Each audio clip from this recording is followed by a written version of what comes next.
You ever send a text so innocent it shouldn't even register and somehow it blows up someone's entire life? That's exactly what happened to me. One minute I'm chatting with a coworker about zombie movies.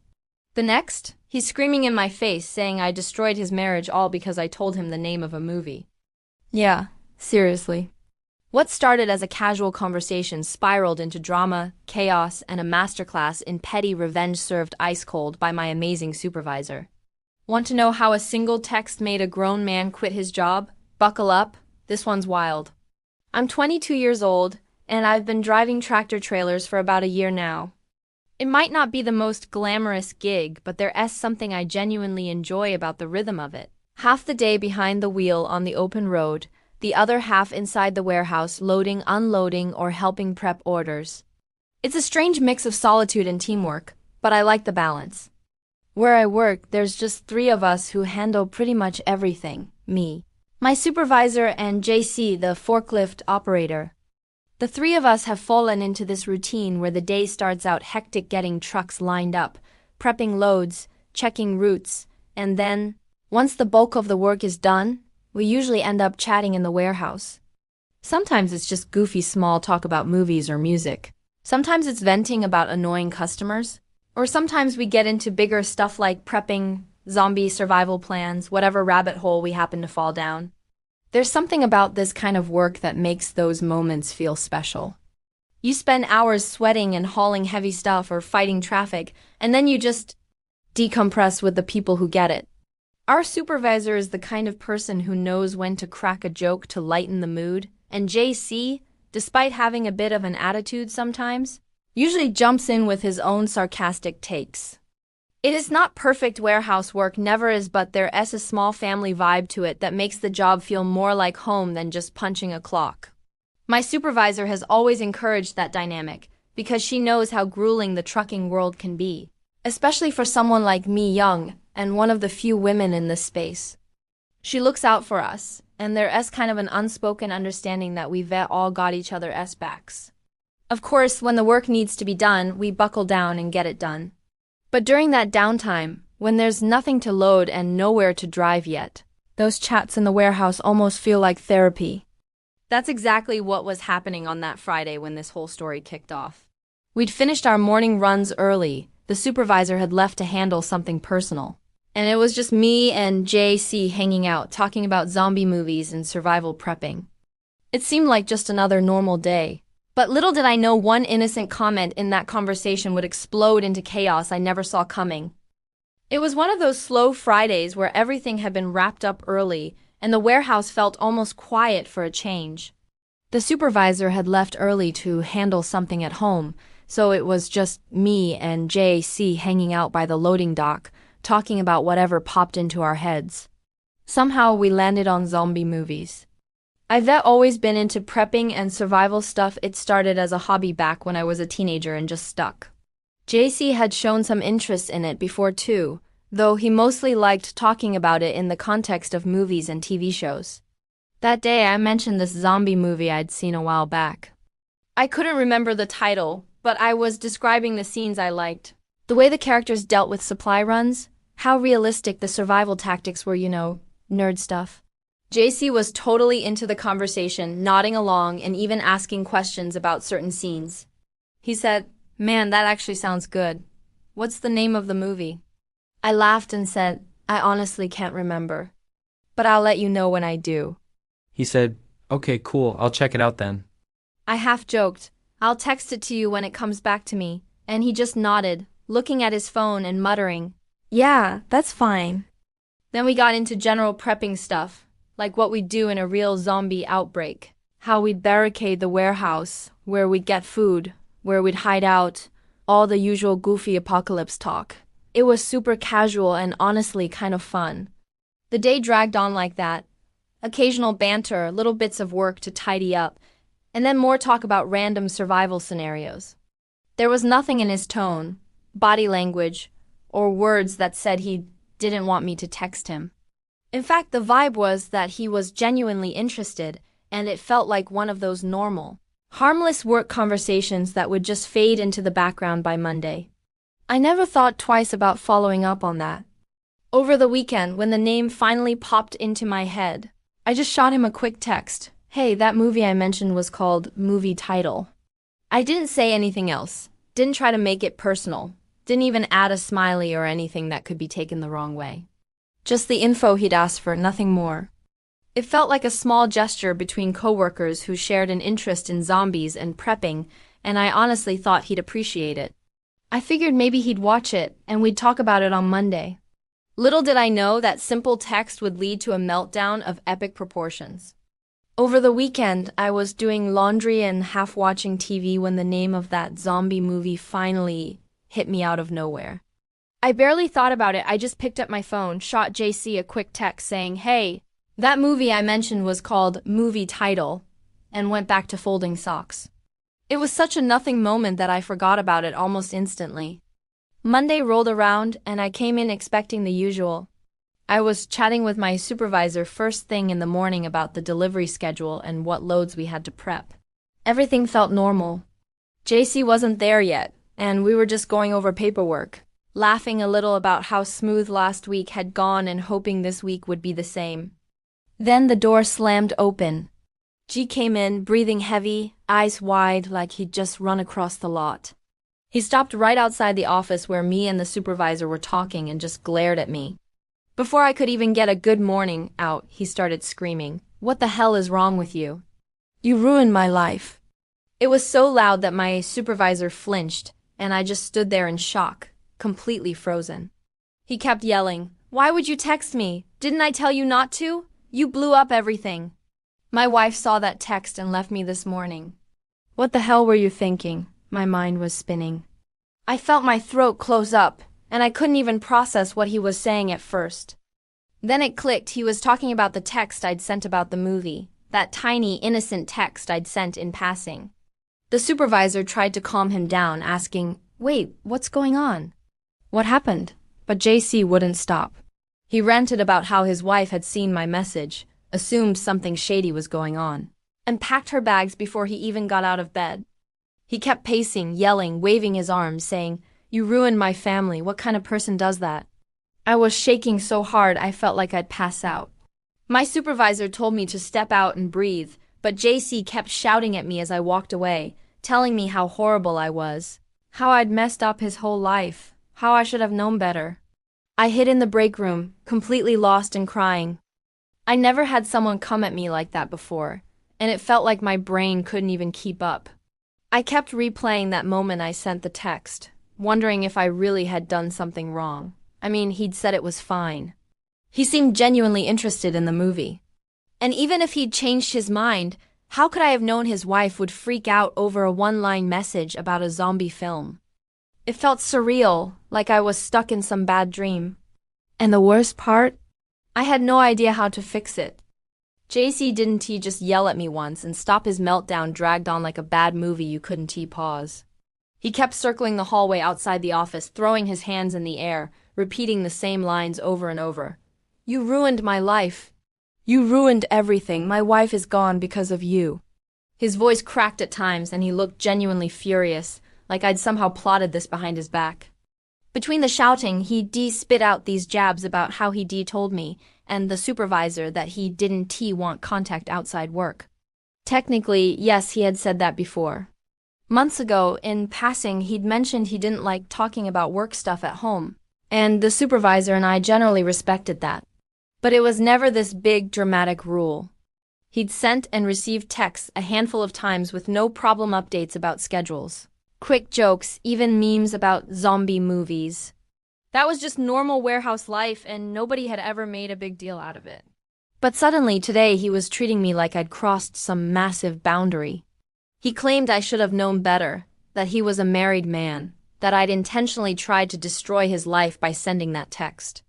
Over and over, he accused me of knowing his wife was crazy jealous and doing it anyway. Meanwhile, my supervisor kept stepping in, trying to calm him down. She told him to lower his voice, to step into her office, to talk this out somewhere private, but he refused. He wanted me to hear it all, to stand there while he unloaded every bit of blame he could throw. I stood frozen, unable to speak. My hands were shaking so badly I had to tuck them under my arms. A part of me wanted to scream back that he was being unfair, but my brain couldn't process the words. Instead, I just kept thinking, what did I do? Was I really the reason his marriage fell apart? How could something so small cause this much damage? My supervisor eventually told me to go take a break and step outside. I was already fighting tears at that point, so I nodded and slipped away into the break room, then out behind the building. I called my best friend and sobbed, telling them the whole story while they tried to reassure me that I hadn't done anything wrong. But it didn't matter in that moment. I felt guilty as hell. Even though logically I knew a text about a zombie movie couldn't be the real reason someone's marriage explodes, I couldn't stop wondering, did I miss something? Should I have seen this coming? Eventually, my supervisor came out and found me, her face serious but kind. She said JC had gotten even more worked up and she'd sent him home early, told him to cool off before returning. She suggested I do the same, told me to take the rest of the day, breathe, and we'd talk tomorrow. I nodded, still in shock, and drove home on autopilot. I spent the rest of that day alternating between crying, overthinking, and staring at the wall, feeling like I'd just been sucker punched by the universe. Looking back, I know none of it was really my fault. But in that moment, it felt like I'd accidentally set fire to someone's life with the dumbest, most innocent message in the world, and there was nothing I could do to put it out. Later that afternoon, my phone buzzed. It was my supervisor asking if I could come back in for a quick chat. I felt my stomach drop. I still felt raw and shaky, but I trusted her. She had always been steady, someone I knew wouldn't let me flounder in something like this. When I got there, she brought me into the small office and shut the door gently behind us. She didn't look mad. In fact, she looked worried about me. She told me to sit, offered me water, and just said softly, "Okay, take your time. Tell me exactly what happened from your side." I told her everything, still fighting off tears, how I'd remembered the movie title and sent the text, how JC had exploded first thing that morning, how he claimed I'd ruined his life and his marriage, how I didn't even understand what I'd done wrong. She listened to every word, nodding occasionally, her expression calm and kind. When I finished, she let out a long sigh and said, "You did absolutely nothing wrong. JC's problems at home are not your fault." That text was so innocent you could have shown it to his wife yourself, and there'd be no reason to freak out unless there was already something else going on. She told me that when JC had calmed down slightly, he had insisted over. And over that he didn't want anyone from work texting him or talking to him about anything not strictly job-related. That he wanted work to stay at work, period. I felt a little dizzy hearing it all. Part of me still wanted to apologize, to fix things somehow, but my supervisor just shook her head. "This isn't on you," she repeated. "He's clearly got other stuff happening at home, and he took it out on you. That's not okay, and I've already told management what happened. No one blames you." Then she got this little spark in her eyes, like a light bulb had gone off. "You know what? If he wants things strictly professional, then that's exactly what he'll get," she said. I blinked at her, confused. She leaned in, explaining her idea. From that point on, she said, we'd treat JC exactly the way he asked. No chatting, no jokes. No friendly banter about prepping, movies, or anything else. Just work orders, task lists, schedules. Cold, professional, and transactional, exactly the boundary he demanded. I couldn't help but crack a tiny smile through my tears. "Won't that make things weird?" I asked. She shrugged. "Maybe, but he set the rules. And sometimes you give people what they want exactly the way they want it, and they realize it as not what they thought." It was oddly comforting hearing her say it out loud. Like the weight of guilt had been lifted just a bit. She assured me she'd make sure JC knew the new ground rules the next day. I didn't have to worry about smoothing things over or figuring out how to tiptoe around him. She had it handled. Before I left, she squeezed my shoulder and told me again that I hadn't done anything wrong. That was the first time I really let myself believe it. Driving home, I felt a strange sense of peace. JC wanted cold professionalism. Fine. He was about to find out exactly how lonely that was in a place where we normally had each other's backs. The next day, I took off to give things more time to settle, but I couldn't help feeling a little anxious about how it would go down. The warehouse was usually loud, busy, filled with chatter and teasing. Tomorrow it would be silent calm on the surface, but simmering underneath. The storm wasn't over yet. In fact, it was just beginning. The next morning, I decided to take the day off. I was still feeling shaky and just needed a breather to process everything. But my supervisor texted me later that afternoon to fill me in on what happened, and honestly, it was like the universe handing JC exactly what he'd asked for, only colder and emptier than he ever imagined. That morning, JC came in like nothing had happened. He didn't apologize for screaming at me the day before, and he didn't bring up the meltdown at all. He just clocked in and started his usual routine. But what he didn't expect was how fast the atmosphere would shift. My supervisor was waiting. She'd already let the manager know what had gone down, and both of them agreed on how to handle JC, strictly work-only communication. No more friendly banter, no small talk, no human warmth at all, exactly what he demanded. So when JC came up to my supervisor that morning to chat about the day, she kept her answers short and neutral. If he asked how she was, she said, "I'm here to work, what do you need?" If he tried to crack a joke or reference a movie, she ignored it and repeated, "Let's stay focused on work today." Every time he tried to slip into casual conversation, she brought it right back to tasks. Orders, forklift routes, and safety checks. At first, JC looked confused, like he couldn't quite process why she was suddenly so cold. He kept trying to slip in casual chatter, but every attempt hit a brick wall of polite professionalism. No smiles, no jokes. No shared laughs about customer horror stories. Nothing. Around mid-morning, JC finally asked the supervisor, "Hey, what's up with you today? You mad or something?" And she calmly looked at him and said, "I'm following the rules you set yesterday. You told us you don't want personal conversations or contact outside of work topics. I'm respecting that." That's all. JC just blinked, clearly taken aback. He stammered, "Well, I didn't mean you had to be weird about it." She shrugged and said, "You asked for this, JC. Work stays at work. That's what we're doing." From there, the day dragged on painfully for him. Usually, the warehouse was filled with chatter between shifts, checking in on families, joking about bad radio songs, teasing each other about break room snacks. But now it was silent.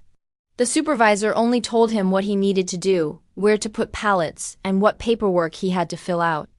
If he tried to complain about something, she cut him off and reminded him they were just there to do their jobs.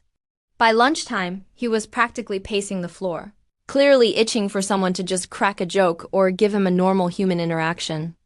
But the supervisor stayed stone-faced. Even the manager kept things purely business, not giving him an inch of personal connection. I heard later that JC looked like he was going to explode. It was like he'd been dumped into an ice bath of loneliness he didn't expect. This was the same guy who always needed attention and banter to get through the day. Without it, he was just one more cog in the machine. And that's exactly what he demanded. Strict work boundaries, no social contact, no exceptions. The same rules he'd thrown in my face when he accused me of ruining his life were now suffocating him. And there was no one to blame but himself. Less than 5 hours into his shift, JC walked up to the supervisor, threw the forklift keys on her desk, and said, "I can't do this." She asked him what he meant, and he just muttered, "I quit. I'm not staying in this place where nobody talks to me." Then he walked out. When my supervisor texted me the update, I felt a weird mixture of relief, vindication, and disbelief. This guy had gone from screaming at me for sending a harmless text to quitting because he couldn't handle getting exactly what he demanded, zero personal connection.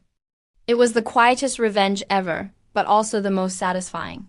We didn't scream at him, threaten him, or do anything dramatic. We just gave him what he said he wanted until he couldn't stand it anymore. Sometimes karma doesn't show up with fireworks. Sometimes it just shows up with silence, and that's even louder. Less than 5 hours into that shift, JC just snapped. He'd spent the morning fidgeting, wandering around the warehouse, clearly itching for someone to break the ice. But no one did. My supervisor kept her answers short and clipped. The manager checked in on progress, but never engaged with him beyond strictly necessary updates. The usual little jokes and background banter that made the warehouse feel human were just gone. JC tried to get something going, of course.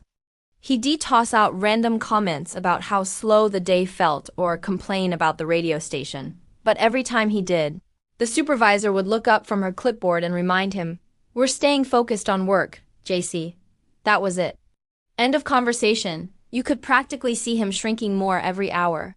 This was the guy who once bragged about how he hated drama and wanted work to stay at work. The same guy who stormed in screaming at me for supposedly crossing his boundaries with one text. Now, he was tasting the exact isolation he'd demanded, and it was eating him alive. By early afternoon, he finally threw down the forklift keys onto the supervisor's desk. He barely made eye contact. "I'm done," he muttered. She looked up and asked, "You quitting?" He nodded, jaw clenched, and said, "I can't work in a place like this. It's like talking to a bunch of robots." The supervisor didn't flinch. She just said, "Okay, you can hand in your badge at the office." And that was it. He grabbed his stuff and stomped out the door. The irony was almost too perfect. Here was the same guy who'd blown up at me, demanding total separation between personal life and work, demanding no contact beyond job talk, and the second he actually got that sterile, cold workplace, he crumbled.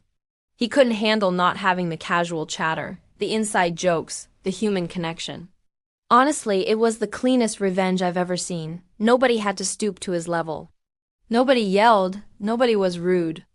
The supervisor just took him at his word, followed the exact rules he set, and let him sit in the silent, frigid atmosphere he'd created. And in the end, he couldn't handle it. He chose to walk away rather than face the mirror of his own demands. When my supervisor called to tell me he quit, I felt a wave of relief. It wasn't loud or dramatic, but it was justice in the purest sense. We didn't ruin his life, he did that all on his own. Sometimes revenge isn't loud or messy. Sometimes it's quiet, calm, and surgical. And that's exactly what JC got, the cold shoulder he demanded, until he realized how miserable it really was. Sometimes I still wonder what really happened that morning at JC's house. Did his wife see my text and, in a jealous rage, immediately decide to leave? Or was it just the final straw in a pile of things she'd already found? Maybe she noticed something else on his phone. Or maybe their relationship was already hanging by a thread, and my message was just the excuse she needed to walk out the door. I'll probably never know the full truth, but deep down, I don't think my text was the real cause.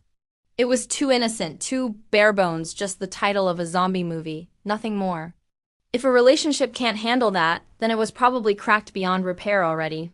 It took me a while to get to this point, though. At first, I felt guilty like maybe I had stirred up something I should have just let go. But the more I replayed it in my head, the clearer it became. I didn't do anything wrong. I was friendly, respectful, and just following up on a conversation we'd had at work. That's not sabotage, that's not betrayal. That's normal human interaction. If anything, this whole mess taught me a valuable lesson.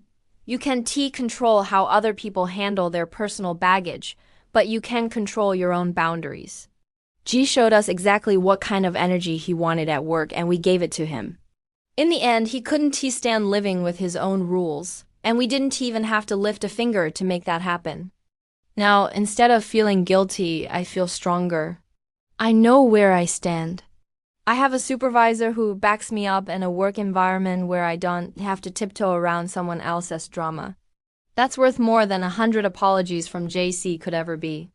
So yeah, maybe there are pieces of this story I'll never fully understand. But I'm done carrying the weight of someone else's insecurities. In the end, JC's meltdown wasn't really about me. It was about him. And the best revenge was letting him destroy himself with the silence he demanded. In the end, sometimes the best revenge isn't loud or messy, it's just letting someone have exactly what they asked for. G wanted no personal connection, and when we gave it to him, he couldn't handle the emptiness. I am grateful for a supervisor who had my back and turned a painful moment into something empowering. If you've ever dealt with someone like JC, drop your story in the comments. I'd love to hear it. And if you enjoyed this petty revenge saga, don't forget to like, subscribe, and hit that bell so you never miss another wild story. Thanks for watching.